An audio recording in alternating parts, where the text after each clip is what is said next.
नमस्कार दोस्तों। नवरात्रों के दूसरे दिन हम माँ के दूसरे रूप माँ ब्रह्मचारिणी की कहानी लेकर आए हैं।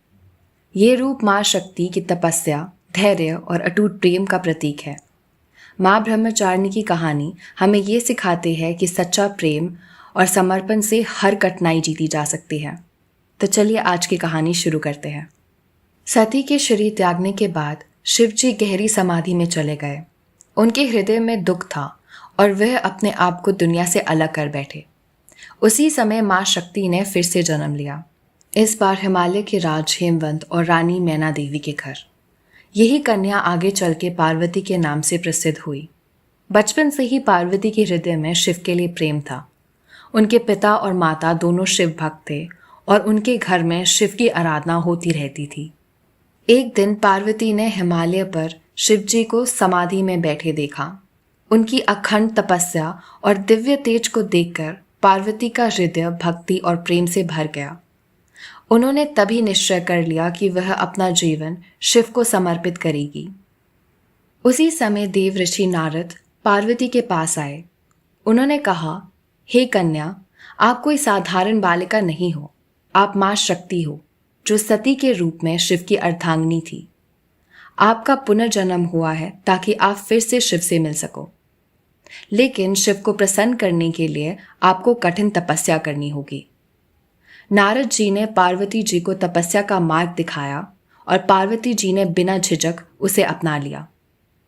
पार्वती जी ने अपनी तपस्या शुरू करी। वह घने वन में गई, पत्थरों पर बैठी और शिव के ध्यान में लग गई।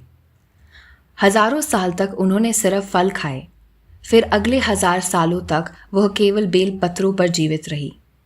जब वह भी त्याग दिया तो तब 3000 साल तक उन्होंने बिना जल के निर्जला व्रत रखा। उनका शरीर कमजोर पड़ गया था, लेकिन उनकी आत्मा और भक्ति और तेज में हो गई थी। इसी कठोर तपस्या के कारण उनका नाम पड़ा ब्रह्मचारिणी, यानी जो ब्रह्मचार्य और तपस्या में स्थिर हो। उनके पिता हिमालय और माता मैना अपनी बेटी को ऐसे कष्ट में देखकर चिंता में थे, लेकिन पार्वती अपने निश्चय से कभी पीछे नहीं हटी। उन्होंने अपना जीवन शिव को समर्पित कर दिया था और उनकी तपस्या का एक एक पल उसी समर्पण का प्रमाण था। अंत में पार्वती की तपस्या से पृथ्वी लोक, देवलोक और त्रिलोक सब कांप उठे। उनकी भक्ति और त्याग से प्रसन्न होकर शिव जी अपने समाधि से उठे और पार्वती के सामने प्रकट हुए। उन्होंने कहा, हे पार्वती, तुमने अपनी तपस्या से मुझे जीत लिया। तुम मेरी अर्धांगिनी बनने योग्य हो।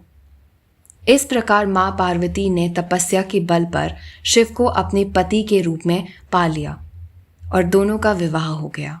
माँ ब्रह्मचारिणी के हाथ में जप माला और कमंडल होता है।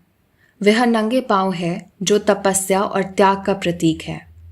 उनकी उपासना से भक्तों को अटूट शक्ति, धैर्य और मनोबल प्राप्त होता है।